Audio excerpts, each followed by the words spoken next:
9 ফেব্ৰুৱাৰীৰ পৰা আৰম্ভ হ'ব শ্ৰীমন্ত শংকৰদেৱ সংঘৰ অধিৱেশন।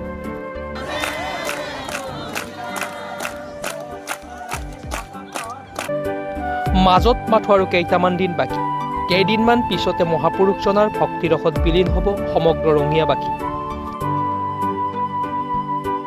9 ফেব্ৰুৱাৰীৰ পৰা 3দিনীয়া বৰ্ণাঢ্য কাৰ্যসূচীৰে ৰঙিয়াৰ মৰঞ্জানাৰ ভৰৰা হাতীহলা পথাৰত অনুষ্ঠিত হ'ব উত্তৰ পূৰ্বাঞ্চলৰ সৰ্ববৃহৎ শ্ৰীমন্ত শংকৰদেৱ সংঘৰ 93 সংখ্যক অধিৱেশন। ইতিমধ্যে অস্থায়ী নামঘৰত প্ৰতিষ্ঠা কৰা হৈছে গুৰুজনাৰ আসন। লক্ষ লক্ষ ভক্তক আদৰিবলৈ সাজু হৈছে ৰঙিয়াবাসী ৰাইজ। প্ৰস্তুতি এতিয়া তুংগত। 35টাকৈ শক্তিশালী উপসমিতিয়ে তদাৰক কৰিছে সকলো কাম কাজ। সাজু কৰা হৈছে 300টা চৌকা। 300 গৰাকী ৰান্ধনিৰ বিপৰীতে 2000 গৰাকী বিতৰণ কৰে। 10,000 ভক্তক একেলগে অন্ন প্ৰদান কৰিবলৈ সাজু হৈছে।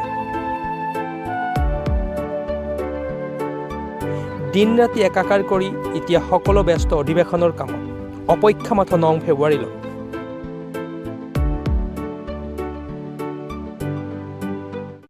প্ৰথমে আমাৰ 93 সংখ্যক মূলৰ অধিৱেশনৰ আগতীয়াকৈ আমি সমস্ত বাপসকল আইমাতৃ সমস্তক আমন্ত্ৰণ জনাইছোঁ। অহা 9, 10 আৰু 11 ফেব্ৰুৱাৰীত 2024 চনৰ ফেব্ৰুৱাৰী মাহত আমাৰ ইতিমধ্যে আমাৰ 93 সংখ্যক মূলৰ অধিৱেশন হ'বলৈ গৈ আছে।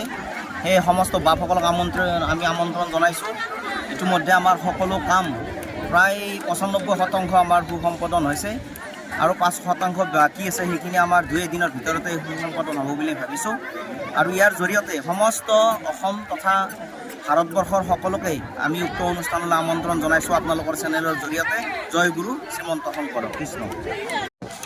ইতিমধ্যে আমাৰ শিবিৰ উপসমিতি, ৰন্ধনশাল উপসমিতি আৰু মঞ্চ তোৰণ আদিকে নামঘৰ উপসমিতি প্ৰায় আমাৰ 38টা উপসমিতি আমাৰ আছে। তেখেতসকলে নিজে ববীয়াকৈ উপসমিতিসমূহৰ কামবিলাক সুসম্পাদন কৰিছে।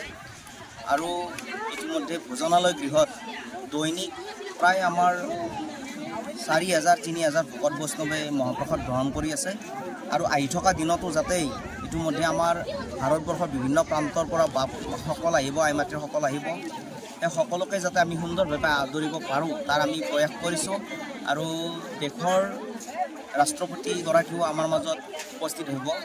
তেখেতকো যাতে আমি সুন্দৰভাৱে আদৰণি জনাব পাৰোঁ তাৰ বাবে আমি সেৱা জনাইছোঁ। আৰু সকলোকে উক্ত অনুষ্ঠানত আহি পদাৰ্পণ কৰিবলৈ আমি আপোনাসৱৰ চেনেলৰ জৰিয়তে সেৱা জনাইছোঁ।